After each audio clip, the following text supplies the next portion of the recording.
তার একটু আদর্শের বিরুদ্ধে গেলেই এগুলো বন্ধ করে দেবো, অক্সিজেন বন্ধ করে দেবো, যতক্ষণ আমার কথা মতো না আসবা সব বন্ধ।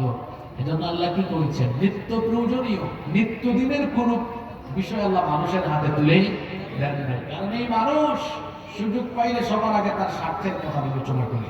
সুতরাং যে মানুষ আইন বানানোর সময় তার ক্ষমতা, তার দলের কথা বিবেচনা করে, সেই মানুষের বানানো আইন দিয়ে মানুষের ভাগ্য বদলাবে না। মানুষের ভাগ্য বদলাতে হলে আল্লাহর দেওয়া অপরিবর্তনীয় চূড়ান্ত কল্যাণকর এই কোরআনের আইনের দরকার আছে না? না।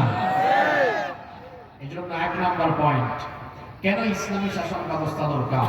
কারণ ইসলামী শাসন ব্যবস্থার জন্য যে আইন দেওয়া হয়েছে এখানে কোনো ত্রুটি বিচ্যুতি নাই, দুর্বলতা নাই, জটিলতা নাই। কিন্তু মানুষের বানানো আইনে ত্রুটিও আছে, জটিলতাও আছে, দুর্বলতাও আছে। আজকে ইউনূস সাহেব সংস্কার করবেন, আগামীকাল আরেকজন এসে সংস্কার করবে। 71 থেকে তো এই পর্যন্ত সংস্কার কম হয় নাই। কিন্তু যদি শাসন ব্যবস্থায় কোরআন থাকতো, ব্যক্তি পরিবর্তন হতো, আইনের কোনো পরিবর্তন হতো। তাহলে বলেন এই অপরিবর্তনীয় মানবতার জন্য কল্যাণকরী আইনের দরকার আছে না নাই? নাম্বার 2, কেন ইসলামী শাসন ব্যবস্থা দরকার? ইসলামী শাসন ব্যবস্থা থাকলে পরে, না থাকলে পরে কোরআনের বহু আইন কিতাবের পৃষ্ঠার মধ্যে বন্দী থাকবে, এগুলোর কোনো বাস্তবায়ন হবে না। যেমন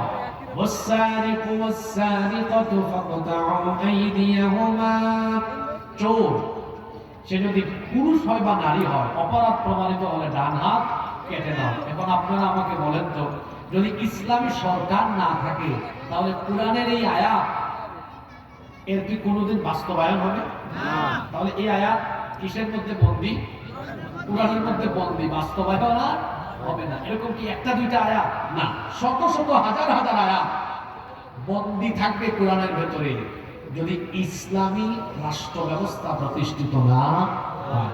যেমন জিনা ব্যভিচার করলে শাস্তি কি? সূরা নূরে আছে না, অবিবাহিত হলে 80টা বেত লাগাও, 1 বছরের নির্বাসনে পাঠাও, আর বিবাহিত হলে রজম, মৃত্যুদণ্ড নিশ্চিত করো। আপনারা আমাকে বলেন, ইসলামী রাষ্ট্র, ইসলামী সরকার না থাকলে এই আয়াতগুলোর বাস্তবায়ন কি কোনোদিন হবে?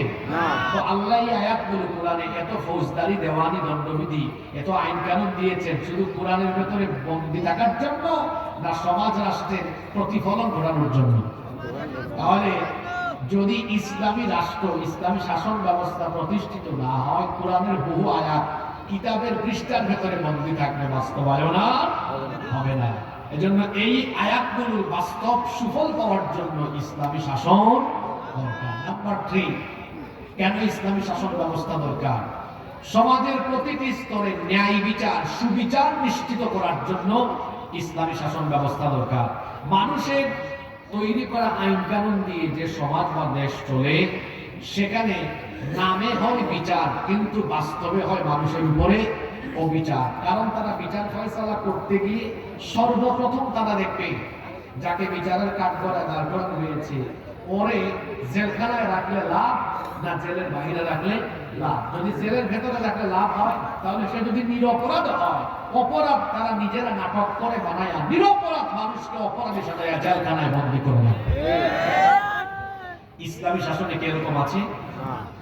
কারণ আল্লাহ তাআলা বিচার ফয়সালার জন্য আইন তৈরি করে দিয়েছেন। রব্বুল আলামিন বলছেন, ওয়া ইযা হাকামতুম বাইনান নাসি আন তাহকুমু বিল আদল। কোরআনে কারীমের 4 নম্বর সূরা সূরাতুন নিসা এর 58 নম্বর আয়াতের মাঝখানে আল্লাহ বলেছেন, আর যখন মানুষের মধ্যে তোমরা বিচার ফয়সালা করবে, তখন তোমরা ইনসাফ করবে। জুমার দিনে আপনারা সানি খুতবায় একটি আয়াত প্রায় প্রতিটি জুমায় আপনারা শুনেন, সূরা বাকারার 90 নম্বর আয়াতে আল্লাহ বলেছেন, যারা পারেন আমার সাথে পড়েন, ইন্নাল্লাহা ইয়া'মুরু বিল আদলি ওয়াল ইহসান। নিশ্চয়ই আল্লাহ তোমাদেরকে ন্যায় বিচার আর সদাচরের আদেশ দিচ্ছেন। আল্লাহ ন্যায় বিচারের আদেশ দিচ্ছেন। আর ইসলামী রাষ্ট্র ব্যবস্থায় কিভাবে ন্যায় বিচার নিশ্চিত হয়, একটা ঘটনা আমার মনে পড়েছে। ঘটনাটা কি বলবো? আল্লাহ নবী মদিনা রাষ্ট্রের প্রধান, তিনি প্রেসিডেন্ট, তিনি রাষ্ট্রপ্রধান। তার আদালতে একবার মাখজুমিয়া গোত্রের কুরাইশি একজন সম্ভ্রান্ত নারী, চুরির অপরাধে তাকে আদালতে সুপর্দ করা হলো। এই মহিলাকে যখন আদালতে সুপর্দ করা হলো, তখন মদিনার মধ্যে সাহাবায়ে কেরাম পারস্পরিক গুঞ্জন আরম্ভ করেছেন, এত সম্ভ্রান্ত, এত নামি দামি বংশের নারী, আল্লাহ নবী যদি বিচার ফয়সালা করতে গিয়ে এই নামি দামি বংশের নারীর ব্যাপারে হাত কাটার রায় দিয়ে দেন, ওই বংশের কোনো মান সম্মান থাকবে না, ইজ্জত থাকবে না। সাহাবায়ে কেরাম চিন্তা করলেন তাহলে কি করা যায়। সাহাবায়ে কেরাম এক জায়গায় জড়ো হয়ে মিটিং করছেন। সাহাবায়ে কেরাম চিন্তা করলেন আমাদের কোনো একজনের উচিত নবীজির কাছে সুপারিশ নিয়ে যাওয়া, যাতে করে এই মহিলার ব্যাপারে বিচারের রায় একটু হালকা করে দেওয়া হয়। কিন্তু কোন সাহাবী যাবেন, কারো কোনো সাহস হয় না। অবশেষে সাহাবায়ে কেরাম পরামর্শ করলেন, নবীজি তো উসামা ইবনে যায়েদ রাদিয়াল্লাহু আনহুকে পছন্দ করেন, অনেক বেশি ভালোবাসেন। সুতরাং তারা বললেন, ভাই উসামা, তুমি রাসূলের কাছে যাও, গিয়ে তার কাছে সুপারিশ করো তিনি যেন এই সম্ভ্রান্ত বংশের নারীকে বিচারের রায় একটু হালকা করে দেন। তিনি যখন নবীজির কাছে সুপারিশ নিয়ে গেলেন, আল্লাহর নবী এই কথা শোনা মাত্রই তার অবস্থা এমন হলো, আসমান যেন তার মাথায় ভেঙে পড়ার উপক্রম হয়ে গেল। সঙ্গে সঙ্গে সকল সাহাবীদেরকে ডেকে তিনি বললেন, ও আমার সাহাবীরা, এত বড় দুঃসাহস কি করে তোমাদের হলো? শুধুমাত্র নামি দামি বংশের মহিলা হওয়ার কারণে বিচারের রায় তার ব্যাপারে হালকা করতে সুপারিশ করছো। আল্লাহর কসম করে বলছি, আজকে যদি আদালতের কাঠগড়ায় এই নামি দামি বংশের সম্ভ্রান্ত নারী না হয়ে আমার নিজের মেয়ে ফাতিমাতুজ জাহরা রাদিয়াল্লাহু আনহা, সেও যদি আদালতের কাঠগড়ায় থাকতো, অপরাধ করলে পরে আমি রাষ্ট্রপ্রধান হিসাবে আমার মেয়েকে আমি অপরাধ থেকে ছাড় দিতাম না, স্বজন প্রীতি দেখায়া বিচারের রায় হালকা করে দিতাম না, বরং আমি অপরাধ করলে পরে হাত কাটার আদেশ দিয়ে, হুকুম দিয়ে, রায় দিয়ে সেই দণ্ডবিধি কার্যকরের জন্য জল্লাদের হাতে তাকে সুপর্দ করতাম না, বরং বিচারের রায় দিয়ে বিচার যেন যথাযথ হয়, আমি বাপ হয়ে নিজেই আমার মেয়ের হাত কেটে ফেলে দিতাম। আল্লাহু আকবার। এই হলো ইসলামী শাসন ব্যবস্থার সুবিচারের নমুনা। আর মানুষের বানানো আইন যে সমাজে বা দেশে প্রতিষ্ঠা হয়, তাদের ছেলে মেয়েরা অপরাধ করলেও কোনো অসুবিধা নাই, তার দলের লোক হলে অসুবিধা নাই, 7 খুন মাফ, ধরে নিয়ে গেলে ফোন যায়, এই ওসি কারে ধরেছে, এটা আমার লোক, তাড়াতাড়ি ছাড়ো। আছে না নাই? দেখেন না, নিজেদের দলের লোক হইলে চুরি বাটপারি করলেও কোনো অসুবিধা নাই। নইলে বেনজি এত চুরি করলো, তার সারা জীবনের বেতন, রেশন, ভাতা সব একত্রিত করলে 1 কোটি সামথিং হয়। এটা এমন চোর, 2000 কোটি টাকার মালিক, সে কিভাবে হল? তারপরে আমার দেশে এক রাবেয়া বসরি ছিলেন, তিনি বলেছিলেন আমার বাসার পিয়ন ছিল, কত কোটি টাকার মালিক, কি ছাড়া চলে না, হেলিকপ্টার ছাড়া চলে না। তো আপনার পিয়নের যদি এই কারবার হয়, তাহলে পিয়ন থেকে আরো বড় যতগুলো আছে তারা যে কি কাম করেছে, প্রথম আলো সহ আরো বিভিন্ন পত্রিকা রিপোর্ট করেছে এদের চুরির ব্যাপারে। বাংলাদেশে বর্তমানে এই জাতির ঘাড়ে যত টাকা ঋণের বোঝা চাপিয়ে দেওয়া হয়েছে, তার চেয়ে বেশি পরিমাণ টাকা চুরি করে বিদেশে পাচার করা হয়েছে। সম্মানিত ভাইয়েরা, ইসলামী শাসন ব্যবস্থা থাকলে বলে নিজের দলের লোক চুরি করলেও বিচার হয়। আর যদি শাসন ব্যবস্থায় মানুষের বানানো আইন থাকে, নিরপরাধ মানুষকে অপরাধী বানায়া তাদের উপরে জুলুম করা হবে। যদি মানুষের তৈরি করা আইন কোন সমাজে বা দেশে থাকে, তার আদর্শের বিপরীত হলে সেই ব্যক্তিদেরকে ধরে ধরে অন্যায়ভাবে হত্যা করা হবে। ঠিক এই পরিস্থিতির শিকার হয়েছিলেন কোরআনের পাখি শহীদ আল্লামা দেলাওয়ার হোসেন সাঈদী। তিনি এদেশে কোরআন প্রচার করেছেন এবং ভারতীয় আধিপত্যবাদের বিরুদ্ধে কথা বলেছিলেন বলে এদেশে যারা ভারতীয় 5টা গোলাম ছিল, ইন্ডিয়ান লেসপেন্সা, তারা তাদের প্রভুদেরকে ভারতকে খুশি করার জন্য আল্লামা সাঈদীকে চিকিৎসার নামে তারা হত্যা করেছে। এই দেশে যদি আপনার বাপের বিচার 50 বছর পরে হয়, এদেশের 18 কোটি মানুষ এই অবিচারের বিচার একদিন করেই ছাড়বে ইনশাআল্লাহ। যেই সমাজে মানুষের তৈরি করা আইন থাকে, সেখানে আদালত সেখানে আদালত চত্বরে বহু নিরপরাধ মানুষের আহাজারি শোনা যায়, অপরাধ করে নাই, কোনো দোষ নাই। এই মানুষগুলো বিচারের নামে প্রহসনের শিকার হয়। কিন্তু যেই সমাজে, যেই রাষ্ট্রে ইসলামী শাসন ব্যবস্থা থাকবে, সেখানে মানুষের উপর কোনো জুলুম হবে, কোনো বিচার হবে না, ন্যায় বিচার নিশ্চিত হবে। তাহলে ন্যায় বিচার পাওয়ার জন্য, সুবিচারের জন্য এই দেশে ইসলামী শাসনের দরকার আছে না নাই? নাম্বার 4, কেন ইসলামী শাসনের দরকার? ইসলামী শাসন ব্যবস্থা থাকলে পরে প্রতিটি মানুষ তার অধিকার পাবে, নারী তার অধিকার পাবে।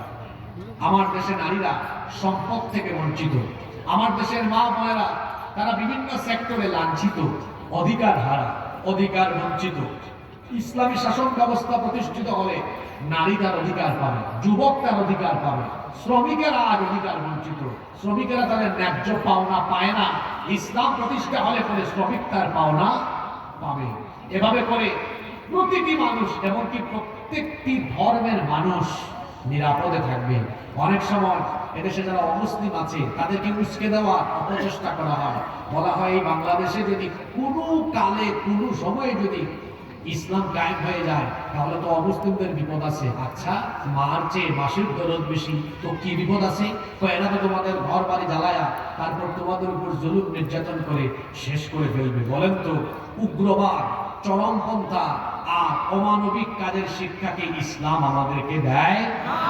যদি এখানে আশেপাশে কোনো অমুসলিম ভাই বোনেরা থাকেন বা পরবর্তীতে ইন্টারনেটে যারা আমাদের এই বক্তব্য শুনবেন, আমি সকল অমুসলিম ভাই বোনদেরকে বলছি, মায়ের কোলে শিশু যেমন নিরাপদ, ইসলামী রাষ্ট্রে অমুসলিমরাও তেমন নিরাপদ।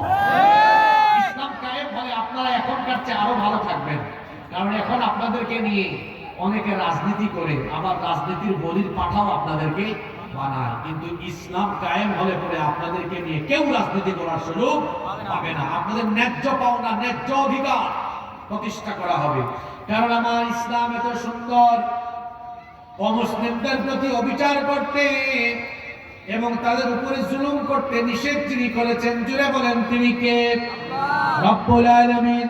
কোরআনে কারীমের 60 নম্বর সূরা সূরাতুল মুমতাহিনা এর 8 নম্বর আয়াতে বলছেন, লা ইয়ানহাকুমুল্লাহু আনিল্লাযীনা লাম ইউকাতিলুকুম ফিদ-দীনি ওয়া লাম ইউখরিজুকুম মিন দিয়ারিকুম আন তাবাররুহুম ওয়া তুকসিতু ইলাইহিম ইন্নাল্লাহা ইউহিব্বুল মুকসিতিন। আল্লাহ তাআলা বলছেন, যারা তোমাদের সাথে দ্বীনের ব্যাপারে যুদ্ধে জড়ায়নি এবং যারা তোমাদেরকে ঘর বাড়ি থেকে বিতাড়িত করেনি, সেই সকল মুসলিমদের সাথে সদাচার করতে আল্লাহ তোমাদেরকে নিষেধ করছেন না, বরং আল্লাহ বলছেন তাদের প্রতি সদাচার করো, ইনসাফপূর্ণ আচরণ করো এবং তাদের উপর অবিচার করো না। আমার ইসলাম কত সুন্দর! হিন্দু, বৌদ্ধ, খ্রিস্টান ভাইয়েরা আমার আল্লাহর কথাগুলো শুনে আল্লাহ কত সুন্দর করে বলছেন, তোমাদের রাষ্ট্রে বসবাসরত অমুসলিমদের প্রতি অবিচার করো না, তাদের উপর জুলুম করো না। এমনকি আল্লাহ অন্য আয়াতে বলছেন, ওয়ালা তাসুবুল্লাযীনা ইয়াদউনা মিন দুনিল্লাহি ফায়াসুবুল্লাহা আদুওয়ান বিগাইরি ইলমিন ওয়া ইলমিন কাযালিকা যায়্যানা লিকুল্লি উম্মাতিন আমালুহুম সুম্মা ইলা রাব্বিহিম মারজিউহুম ফায়ুনাব্বিউহুম